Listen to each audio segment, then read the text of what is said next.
present here. I am Lakshmi Sarshad from class 9. मैं आज सरदार वल्लभ भाई पटेल जी की जयंती के उपलक्ष्य में कुछ लाइनें व्यक्त करना चाहती हूँ। सरदार वल्लभ भाई पटेल का जन्म 31 अक्टूबर 1875 को गुजरात के नाडियाड में हुआ था। वे भारत के महान स्वतंत्रता सेनानी, सच्चे देशभक्त और भारत की एकता के प्रतीक माने जाते हैं। बचपन से ही वे साहसी, ईमानदार और निडर थे। उन्होंने अपनी पढ़ाई पूरी कर वकालत शुरू की, परंतु उनका मन हमेशा देश की सेवा में लगा रहा। गांधी जी के विचारों से प्रभावित होकर उन्होंने स्वतंत्रता आंदोलन में हिस्सा लिया और किसानों के अधिकारों के लिए आवाज उठाई। बारडोली सत्याग्रह में उनके नेतृत्व और दृढ़ निश्चय के कारण गांधी जी ने उन्हें सरदार की उपाधि दी। स्वतंत्रता प्राप्ति के बाद जब भारत उनके रियासतों में बटा हुआ था, तब सरदार पटेल ने अपने अद्भुत नेतृत्व, दृढ़ इच्छा शक्ति और कूटनीति से 562 रियासतों को भारत गणराज्य में मिलाने का महान कार्य किया। उन्होंने भारत को एकता के सूत्र में बांधकर यह सिद्ध कर दिया कि सच्चा नेता वही होता है जो अपने स्वार्थ से ऊपर हटकर राष्ट्र हित को सर्वोपरि रखे।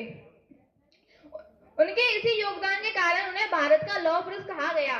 सरदार पटेल का जीवन सादगी, अनुशासन और कर्तव्य निष्ठा से भरा हुआ था। वे हमेशा कहते थे कि देश की एकता ही देश की सबसे बड़ी ताकत है।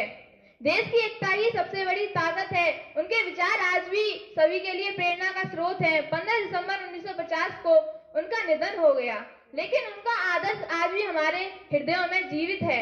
उनके सम्मान में गुजरात के नर्मदा जिले में स्टैच्यू ऑफ यूनिटी बनाई गई है, जो विश्व की सबसे ऊंची प्रतिमा है और भारत को शक्ति, एकता और गर्व का प्रतीक हर वर्ष 31 अक्टूबर को उनके जन्मदिवस पर राष्ट्रीय एकता दिवस मनाया जाता है, ताकि हम उनके आदर्शों को याद करें और देश की एकता व अखंडता को बनाए रखने का संकल्प लें। हमें सरदार पटेल से यह सीख मिलती है कि अगर हम संगठित रहें तो कोई भी शक्ति हमें विभाजित नहीं कर सकती।